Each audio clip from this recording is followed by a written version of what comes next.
दोस्तों नमस्कार, मैं हूँ विनीता यादव और आप देख रहे हैं न्यूज नशा आदत हर खबर की।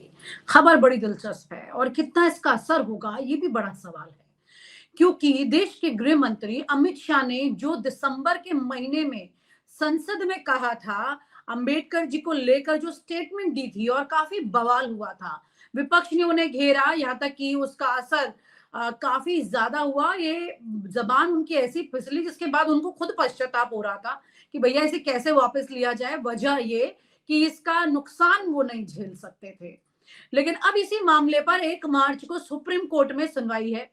आपको याद दिला दें कि जब राहुल गांधी ने मोदी सरनेम को लेकर एक बार स्टेटमेंट दी थी अपने भाषण में, उसके बाद उन पर इतनी भारी पड़ गई थी वो बात कि उनको अपना घर तक खाली करना पड़ गया था, सांसदी बहाली करने के लिए लड़ाई लड़नी पड़ गई थी।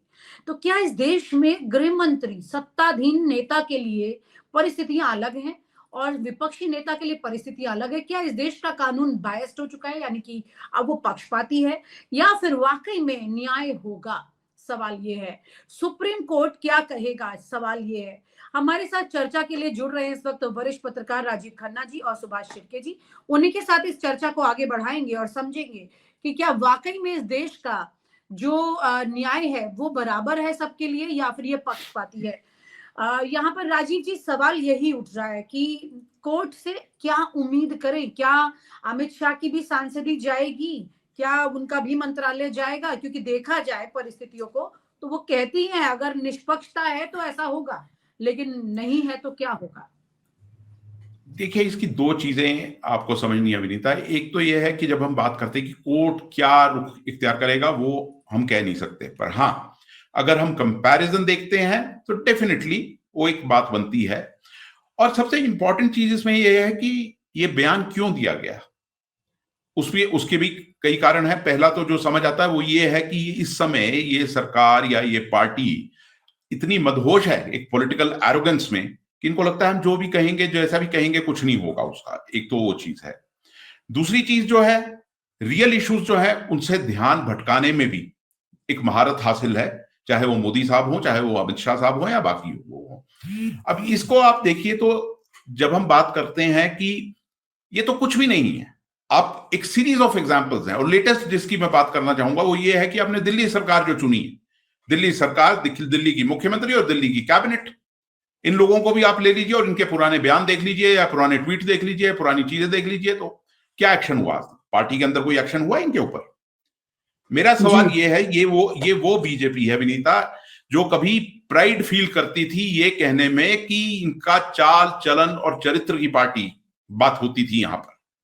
अब ये कैसा चाल चलन और चरित्र है कि देश के जो होम मिनिस्टर हैं वो ऐसा बयान दे रहे हैं? अब कोर्ट में मामला जाना जो है वो अपने आप में बड़ी, वैसे देखिए तो किसी एक मतलब एक डेवलप्ड, अगर ये हमारी डेवलप्ड सोसाइटी हो तो उसके लिए तो बड़ी शर्म की बात है ना कि किसी मंत्री का के खिलाफ ऐसा मामला अगर कोर्ट में जा रहा है, पर यहां तो ऐसा कुछ है नहीं। और जहां तक आपने बात की राहुल गांधी की, उसके वो भी किस लिए हुआ था वो भी हमें पता है। देखिए, ये मेन जो चीजें होती है, एक तो टेंशन डाइवर्ट करना और दूसरा एक पॉलिटिकल एरोगेंस, उसमें ये साफ नजर आती हैं चीजें, और ये चीजें की जाती हैं। एन वक्त पे ऐसे बयान, ऐसी चीजें कहना, करना, उसको भड़काना महारत है। तो वही चीज अब नजर आ रही है। हाँ, अगर कोर्ट में अगर आप उसी हिसाब से उसी पैरामीटर पे नापा जाए, पर ऐसा होता नहीं है, क्योंकि you can not compare apples and oranges, वो होता नहीं है। कोर्ट जो है मेरिट्स पे केस के जाता है, और मेरिट्स को किस तरीके से कोर्ट इंटरप्रेट करता है वो अभी देखना होगा हमको।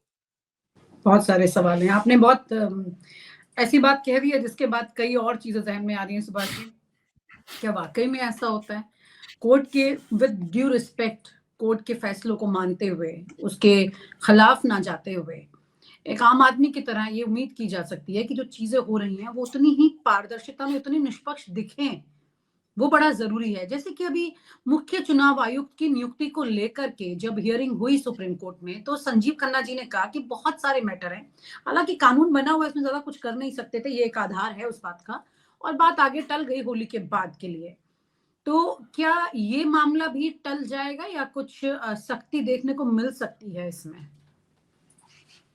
देखिए, रंजन गोगोई जब सुप्रीम कोर्ट चीफ जस्टिस से बाजू होकर उन्होंने राज्यसभा का पद ले लिया, और हमारे जो चंद्रचूड़ साहब हैं उन्होंने सरकार के खिलाफ कई सारे फैसले देने से इनकार कर दिया है। यानी उसमें सबसे बड़ी बात तो चुनाव आयोग की है, जिसमें चुनाव आयोग में चीफ जस्टिस का जो पद था वो इंक्लूड था चयन में, और वो उन्होंने अपहोल्ड नहीं किया, उन्होंने वो जाने दिया, सरकार के पक्ष में उन्होंने फैसला सुनाया। तो इससे पता चलता है कि सुप्रीम कोर्ट से अब लोगों की उम्मीदें बहुत ही कम है, खासकर बीजेपी के बारे में या अमित शाह और नरेंद्र मोदी इनके बारे में।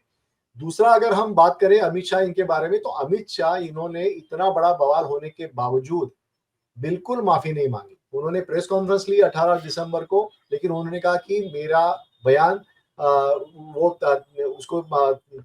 उसका तथ्य जो है वो मरोड़ के पेश किया गया है कांग्रेस ने। उन्होंने अपने बयान पर वो कायम रहे, और एक जो हकीकत ये है कि आज की तारीख में बीजेपी की जो विचारधारा है उसके खिलाफ अगर कोई विचारधारा खड़ी होती है डट के, तो वो डॉक्टर बाबा साहब आम्बेडकर इनकी विचारधारा है। और इसलिए डॉक्टर बाबा साहब आम्बेडकर आज भी लोगों को, जो बीजेपी के खिलाफ लड़ रहे लोग, उनके लिए वो भगवान है। और ये हमने देखा है कि जब चुनाव हुआ लोकसभा का, तो उसमें संविधान बचाने के लिए ही लोगों ने बीजेपी को पूर्ण बहुमत नहीं दिया, 240 तक सीमित रखा, और ये बीजेपी भली भांति जानती है। दूसरा, डॉक्टर बाबा साहब आम्बेडकर, इनके बारे में आरएसएस की भूमिका पहले से ही उनके खिलाफ द्वेषपूर्ण रही है। जो कॉन्स्टिट्यूशन डॉक्टर बाबा साहब आम्बेडकर ने इस देश को दी, उसको एलियन कहा गया। उन्होंने जो हिंदू कोड बिल का ये आगे लाया उन्होंने, तो उसका पुरजोर विरोध किया गया, इतना विरोध किया गया कि उनको इस्तीफा देना पड़ा मिनिस्ट्रीशिप से, जो पंडित नेहरू के कार्यकाल में वो थे। तो ये सारी हकीकत है। के सुदर्शन, इन्होंने अभी भी कहा है कि वो हाल ही के जब वो आरएसएस ये थे, चीफ थे, तो उन्होंने कहा कि ये कॉन्स्टिट्यूशन जो है वो भारतीय नहीं है।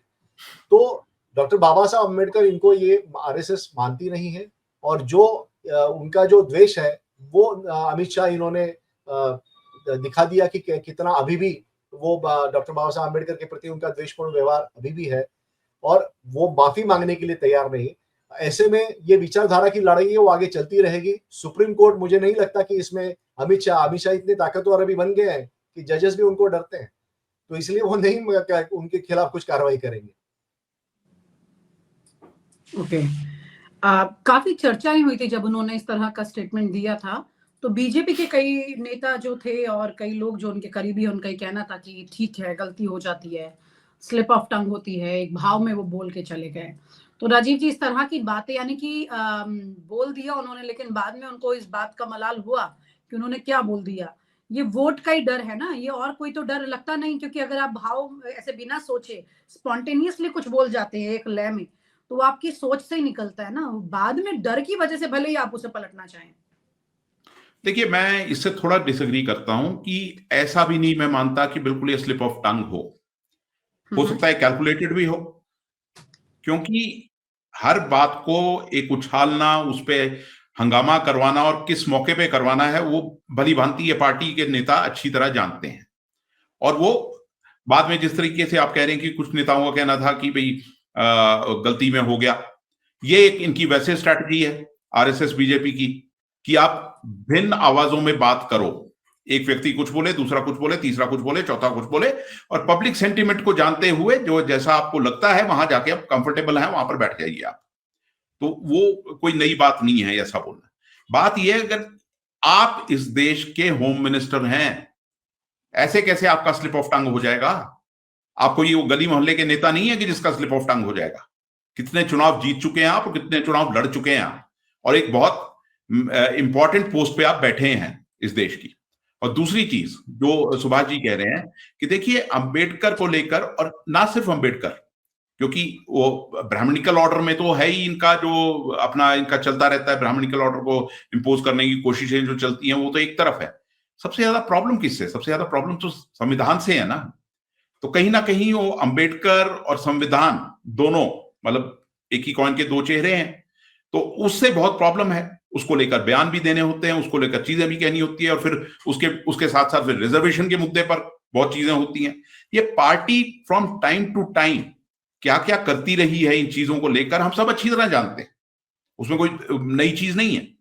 हाँ, कोर्ट की जहां तक आप बात कर रहे हैं कि जैसा सुभाष जी कह रहे हैं कुछ खास उम्मीद नहीं है, देखिए वो मेरा कहना है कि किस तरीके कोर्ट इंटरप्रेट करता है वो एक चीज है, पर हाँ मेरा ये मानना जरूर है कि कोर्ट कम से कम कुछ स्ट्रिक्ट ऑब्जर्वेशंस दे सकता है, डायरेक्शंस ना भी दे, क्योंकि बहुत कुछ ऑब्जर्वेशंस के सांसद ही जा सकती है, कुछ वक्त के लिए ब्रेक लग सकता है, कुछ नहीं वो उसकी मुझे वो कोर्ट क्या करता है उसमें मैं नहीं कह रहा, पर कोर्ट कम से कम ऑब्जर्वेशंस दे सकता है कि एक इस पद पर बैठे आदमी को ऐसे बयान नहीं देने चाहिए। वो अपने आप में बहुत बड़ा स्ट्रिंजेंट मैसेज होता है। यहां चीजें जो होती हैं वो सिग्नल्स में बहुत कुछ कहा जाता है, जब हम कोर्ट्स की बात करते हैं, कोर्ट्स की ऑब्जर्वेशंस की बात करते हैं, बहुत कुछ ऐसे कहा जाता है। बात यह है कि कोर्ट जो कहेगा सो कहेगा, पर बात ये दूसरी ये है कि एक एटीट्यूड जो है ना एक पार्टी का, उसके नेतृत्व का इन चीजों को लेकर, मतलब वो ज्यादा मायने रखता है कि किस तरीके से आप देखते हैं चीजों को। संविधान को आप कैसे ट्रीट कर रहे हैं। आप नाटक तो पूरा होता है, संविधान को माथे पे लगाया जाता है, पार्लियामेंट में माथा टेका जाता है, पर फिर उन्हीं इंस्टीट्यूशंस को किस तरीके से आपने डैमेज किया। इस संविधान को मतलब छेड़ने में आप कोई कसर तो नहीं छोड़ रहे। ये तो पब्लिक रेजिस्टेंस है फ्रॉम टाइम टू टाइम जो आती रहती है, जिसकी वजह से आपको पीछे हटना पड़ता है, और उसी चीज को लेकर ये और एक कंटिन्यूअस प्रोसेस है। दलित वोट बैंक है, या दलितों को जहां आपने उकसाना होता है, दलितों को इस्तेमाल करना होता है अपने कम्युनल प्लैंक्स के लिए, वहां कुछ अलग भाषा हो जाती है आपकी। दलित को कहीं, और जहां दलितों के खिलाफ बात होनी होती है, जहां ब्राह्मणिकल ऑर्डर की बात आती है, वहां अलग बात आ जाती है आपकी। या दो गली भी नहीं, मैं कहूंगा बहुत सारी मतलब भिन्न भिन्न बातें करना, भिन्न भिन्न तरीके से चीजों को डील करना, वो एक खासियत है इस पूरे इकोसिस्टम की। तो उसमें हम लोग मतलब कोई नई चीज नजर नहीं आती। और ये हाँ कि जो आप कह रहे हैं कि भाई स्लिप ऑफ टंग, मैं नहीं मानता कि ये स्लिप ऑफ टंग रहा होगा जी, लेकिन बाद में बदलने की वजह यही कि भाई लगभग 16 से 17% दलित है इस देश में, नाराज हुए क्योंकि काफी उनके खिलाफ प्रदर्शन उन्होंने किया था और नाराजगी आई थी, तो ये उनको एहसास हुआ। क्या लगता है आपको कि अमित शाह माफी भी मांग सकते हैं? अमित शाह माफी मांग सकते हैं? वो देखिए, पॉलिटिक्स में कुछ भी पॉसिबल है, पॉलिटिक्स में कुछ भी पॉसिबल है, वो बड़ी बात नहीं है। और वहां जहां पर देखिए एक ना ये पॉलिटिकल एरोगेंस भी है, फिर ऊपर से जिसको कहते हैं ना कि हम स्पाइनलेस बिहेवियर भी है। मैं आपको एक एग्जांपल देना चाहता हूं कि मेरे साथी रहे हैं गुजरात में, उन्होंने एक बहुत बड़ी स्टोरी ब्रेक की थी कि एक किताब थी, और उस किताब का जो फॉरवर्ड था वो मोदी साहब द्वारा लिखा गया था, और उसमें यह लिखा गया था कि जब कोई दलित झाड़ू उठाकर मतलब काम पर निकलता है तो उसको स्पिरिचुअल एहसास होता है। ये मोदी साहब द्वारा कहा गया था। तब भी मतलब तब लोगों में हंगामा हुआ, और मेरे जो साथी हैं उन्होंने मोदी मंत्रिमंडल के किसी दलित मिनिस्टर से ही पूछा था कि उन्होंने नाम नहीं लिया कि किसका लिखा फॉरवर्ड है, उन्होंने कहा कि भाई ये किताब है और उस पर ऐसा फॉरवर्ड है, तो वो भड़क गए। फिर उन्होंने बताया कि नहीं, ये फॉरवर्ड जो है उसके नीचे नरेंद्र मोदी का साइन है, तो फिर एकदम चुप बैठ गए। वो देखिए एक पॉलिटिकल एरोगेंस भी है, एक पॉलिटिकल आपकी पावर भी है, और फिर जैसा कि सुभाष जी कह रहे हैं कि जज भी डरते हैं, वो एक और चीज आती है, वो एक परसेप्शन आज वैसा भी परसेप्शन है लोगों में। तो ये तमाम चीजें हैं, पर बात वही है कि क्यों ये ऐसी बातें कही जाती हैं, क्यों ऐसे ऐसे कंट्रोवर्सीज को रेक किया जाता है। कहीं ना कहीं तो कॉन्फिडेंस होगा ना कि कुछ नहीं होगा हमारा, ये कॉन्फिडेंस भी तो नजर आता है ना कहीं पे कि कोई क्या कर लेगा, क्या हो जाएगा हमारा, इसलिए चीजें होती हैं और वही हो रही है। दीवारें मजबूत है तो छत गिरने का खतरा कम हो जाता है। सुभाष जी, यहाँ पर यही बड़ी बात है कि अगर ये कॉन्फिडेंस है तो फिर क्या ही हो जाएगा 1 मार्च को। मुझे लगता है कि ये लंबा खींचेगा मामला, क्योंकि जो लोकल कोर्ट जो था, उस लोकल कोर्ट से सुप्रीम कोर्ट तक ये मामला चला गया। लोकल कोर्ट ने कुछ विटनेसेस के गवाह दर्ज किए थे, बयान दर्ज किए थे, लेकिन उसके आगे कुछ हुआ नहीं था। तो मुझे लगता है सुप्रीम कोर्ट में ये लंबा प्रोसेस चलेगा और इसमें अंतिमता कुछ होने वाला तो है नहीं। और जैसे राजीव जी ने कहा कि कुछ, या आप भी कह रहे थे कि कुछ नसीहत देने की बात, तो सुप्रीम कोर्ट के जजेस नसीहत अमित शाह को देंगे, इसमें मुझे जैसे अभी रणबीर इलाहाबादिया वाले मामले में भी दे दी उन्होंने, और जी। उसके बाद उनको राहत भी दे दी, तमाम अलग अलग राज्यों में जाने की जरूरत नहीं है, एक ही जगह आए। अभिनव चंद्रचूड़ का पहला केस यहाँ पे सुप्रीम कोर्ट में आके था संजीव खन्ना की बेंच में, उनको भी राहत मिल गई। हालांकि उन्होंने ये तक कह दिया अपने मुवक्किल के लिए कि मुझे भी शर्म आ रही है इनकी बात पर, लेकिन फिर भी राहत मिल गई। जी, तो यार कोर्ट कैसे ऑपरेट होती है, ये इसका एक जीता जागता उदाहरण है वो, और इसलिए मुझे नहीं लगता कि कोर्ट से कोई उम्मीद हमें रखनी चाहिए। कोर्ट से उम्मीद नहीं रखनी चाहिए, लेकिन क्या ये इस तरह के मामलों को जब कोर्ट में लेके जाते हैं तो क्या आपको लगता है कि तमाम बाकी नेता, जैसे रमेश बिधूड़ी का आप देख लीजिए, उन्होंने कितना आपत्तिजनक शब्दों का इस्तेमाल किया था। अभी हाल ही में विधानसभा में योगी आदित्यनाथ ने इस्तेमाल किया। इस तरह के तमाम, परवेश वर्मा को देख लीजिए, अनुराग ठाकुर को देख लीजिए, ये एक रिवायत है। और अगर आपके मुखिया को ही कोर्ट अक्सर ऐसा करता है ना, एक एग्जाम्पल सेट करता है ताकि बाकी को संदेश चला जाए, तो क्या ये भी नहीं होगा? क्योंकि अगर गृह मंत्री को लेकर के एक बार सख्ती की तो शायद तमाम बाकी लोग थोड़ा सा दायरे में रहने की कोशिश करेंगे। सुभाष जी, देखिए, ये तभी हो पाएगा जब रीढ़ की हड्डी दिखा पाएंगे सुप्रीम कोर्ट के जजेस, क्योंकि हमने तो देखा है कि महाराष्ट्र में जो चुनाव का जो पार्टियां तोड़ी गई है उसके बारे में दल बदल कानून इतना साफ है, लेकिन उसके बारे में कोई भूमिका नहीं ले रहा है। तो ये क्यों नहीं ले रहा है, इसके पीछे का क्या कारण है, ये आज तक पता नहीं चला है। और इतने 2.5 साल, अभी 3 साल होने को आया है, लेकिन एक कोई चीज का कोई फैसला यहाँ तक कि शिवसेना का नाम, तो ये चीजें हैं, तो इससे लोगों की उम्मीदें खत्म हो रही है सुप्रीम कोर्ट से। हालांकि हमने देखा है टीएन शेषन जैसे ब्यूरोक्रेट्स थे, उन्होंने एक अलग जगह पे उन्होंने चुनाव आयोग पहुंचाया था, उनको विरोध का सामना करना पड़ा, उनको तानाशाह बोला गया, लेकिन वो डटे रहे अपने मुद्दे पे। तो सुप्रीम कोर्ट में भी इससे पहले कई सारे चीफ जस्टिस हुए, उन्होंने लैंडमार्क जजमेंट्स दिए हैं, और जो पर्सनल लिबर्टी है उसके बारे में जजमेंट्स दिए हैं, और कई सारे यानी ऐसे जजमेंट्स दिए जिससे देश की में डेमोक्रेसी जो है वो बहुत ही ताकतवर बन जाए। लेकिन हमने देखा कि पिछले कुछ सालों में ये जो डेमोक्रेसी की जो ताकत है उसको लगातार तोड़ने की बात, या उसका जो सुप्रीम कोर्ट के जजेस जिस तरह से रवैया अपनाया है उन्होंने, तो डेमोक्रेसी जो है वो कमजोर होती हुई नजर आ रही है। बिल्कुल, और खास तौर से ऐसे पद जो कि इस देश के पिलर को स्ट्रॉन्ग करते हैं, आरबीआई गवर्नर हो, सीईसी की बात हो, चीफ इलेक्शन कमिश्नर की बात हो, देश के और तमाम, अगर न्यायपालिका में चले जाएं तो वहां भी कई महत्वपूर्ण पद हैं। ये सब इस देश की डेमोक्रेसी को बचाए हुए हैं। इस लोकतंत्र को बचाने की अगर ये पद किसी की खास ख्वाहिश पर चलने लगेंगे तो फिर क्या ही बच जाएगा। ये सबका अंदाजा तो हम बखूबी लगा सकते हैं। बहुत बहुत शुक्रिया। Thank you so much to both of you to share your views here. Thank.